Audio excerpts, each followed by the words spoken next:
Hello and welcome to your Digital Weekly. This is where we break down the most interesting tech news from each day of the week into digestible updates just for you. Whether you're tech savvy or just curious about the digital world, you're in the right place. Don't forget to subscribe to stay updated with all things tech, as we upload news from Monday to Friday every Sunday. Well, let's dive into this week's highlights. Monday saw Apple officially unveil the iPhone 16, which starts at $799 and includes several new features such as the Action button, a camera control button, and the A18 chipset. The camera control button stands out as it allows users to capture and learn about their surroundings in a manner similar to Google Lens, enhancing the phone's camera capabilities. The iPhone 16 maintains a 48-megapixel main and 12-megapixel ultra-wide camera, but now has a vertically aligned lens setup, enabling spatial video capture compatible with Apple Vision Pro. The iPhone 16 also introduces Apple Intelligence features, which include a smarter Siri, text summarization, writing assistance, and generative image creation. These AI-powered tools were first showcased at WWDC 2024 and will be available in beta starting in October with the rollout of iOS 18.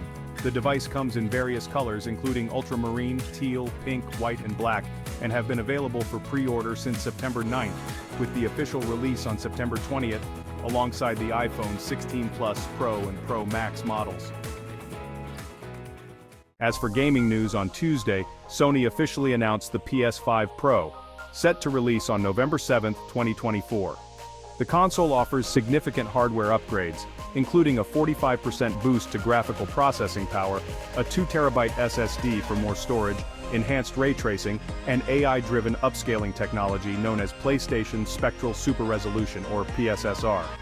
These improvements aim to deliver a more immersive gaming experience with higher resolutions, better lighting effects, and more stable frame rates.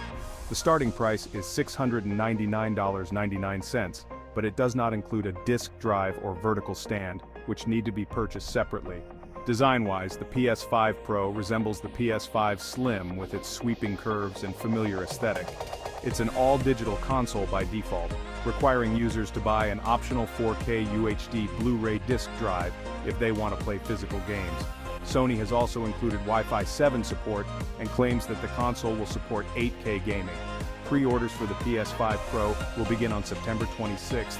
The PS5 Pro is poised to appeal to gamers seeking the best performance, with enhanced visuals and the ability to boost the quality of around 8,500 PS4 games via the PS5 Pro Game Boost, potentially making it the best PlayStation console to date. Next, following up on the highly publicized Google antitrust lawsuit, Stephanie Laser, a former programmatic advertising executive at News Corp, testified that Google's ad tools are so dominant that publishers feel trapped using them. She criticized Google's unified pricing rules, which limited publishers' ability to set different floor prices for Google's AdX, describing it as being in Google's interest rather than beneficial to customers. Despite considering alternatives like AppNexus, Laser noted that switching away from Google's DoubleClick for Publishers (DFP) wasn't feasible due to the risk of losing access to Google's vast advertiser base and real-time pricing. The DOJ argues that Google's near monopoly in ad tech tools stifles competition and innovation. On Thursday, Microsoft announced they are revising the Windows operating system to enable security vendors like CrowdStrike to function outside the Windows kernel. This move follows a recent incident where a CrowdStrike update caused widespread system crashes, highlighting the risks of granting security software deep access to system memory and hardware. By moving security operations outside the kernel, Microsoft aims to enhance system resilience and reduce the risk of similar outages in the future. To achieve this, Microsoft is collaborating with key security companies, including CrowdStrike, Broadcom, Sophos, and Trend Micro. Together, they are developing a new platform designed to meet security needs without compromising system performance. This collaborative effort signals a shift towards a more resilient and open Windows endpoint security ecosystem, aiming to balance robust security measures with system stability. Although Microsoft has not explicitly confirmed the closure of kernel access, the engagement with security vendors indicates a significant step toward more secure and stable system architecture. Finally, over 1 million TV streaming boxes running older versions of Android have been infected with malware called Vo1D, allowing hackers to potentially take over these devices. The affected devices are scattered globally, with a large number located in countries like Brazil, Morocco, and Pakistan, and are suspected to have been compromised through tampered firmware, or by exploiting operating system vulnerabilities. These off-brand devices are not Play Protect certified, making them more susceptible to such attacks.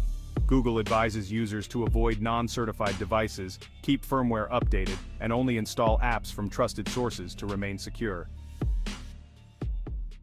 And that wraps up this week's edition of Your Digital Weekly. Thanks for tuning in. If you enjoyed the video, don't forget to give it a thumbs up.